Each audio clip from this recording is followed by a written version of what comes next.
มาพบกันในคลิปที่2นะครับคลิปนี้จะเป็นเรื่องราวของการตั้งค่าแดชบอร์ดก่อนการใช้งานนะครับการตั้งค่าแดชบอร์ดก่อนใช้งานนะครับทุกครั้งแต่เราจะทำแค่ครั้งเดียวนะครับเวลาที่เรานำแดชบอร์ดไปลงที่ MT4 เครื่องอื่นหรือเซิร์ฟเวอร์ตัวอื่นนะครับหรือบัญชีอื่นนะครับทุกครั้งที่ท่านต้องตั้งค่าให้แดชบอร์ดเนี่ยทำงานนะท่านจะต้องไปตั้งค่าตรงนี้นะครับ to นะครับไปที่ option นะครับแล้วก็ไปที่คำว่า trade นะครับเนี่ยฮะตรงนี้ trade นะครับบาง Windows บางตัวที่แปลเป็นภาษาไทยแล้วช่องนี้จะใช้ศัพท์ว่าการซื้อขายนะครับเนี่ยฮะ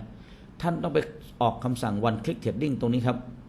ไปติ๊ก one click trading นะครับเนี่ยฮะมันจะขึ้นคำว่า I accept this term นะครับ and condition นะครับแปลว่าฉันยอมรับนะครับในเงื่อนไขนะฮะเหล่านี้นะครับก็คือกดติ๊กเครื่องหมายถูกข้างหน้าแล้วกดโอเคครับ1ครั้งนะครับจากนั้นท่านก็ไปที่คำว่า expert advisor ครับนี่นะฮะแล้วติ๊กนะครับปกติถ้าท่านยังไม่ตั้งค่ามาก่อนนะครับ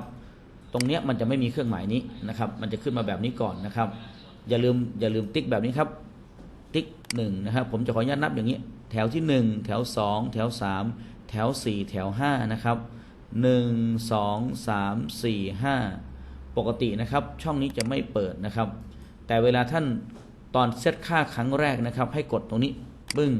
แล้ว2กับ3จะโผล่ขึ้นมา4ว่างไว้ครับแล้วก็ติ๊ก5อีกครั้งหนึ่งนะครับติ๊ก5อีกครั้งหนึ่งสำรวจนะครับแดชบอร์ดจะพร้อมใช้งานก็ต่อเมื่อ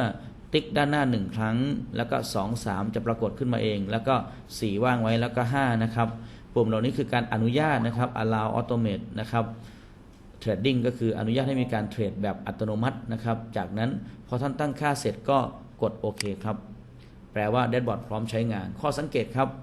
ปุ่ม Auto Trade ตรงนี้ก็จะปรากฏขึ้นนะครับเป็นปุ่มสีเขียวนะครับอันนี้คือการตั้งค่าครั้งแรกก่อนการใช้งานแดชบอร์ดครับพบกันคลิปหน้าครับ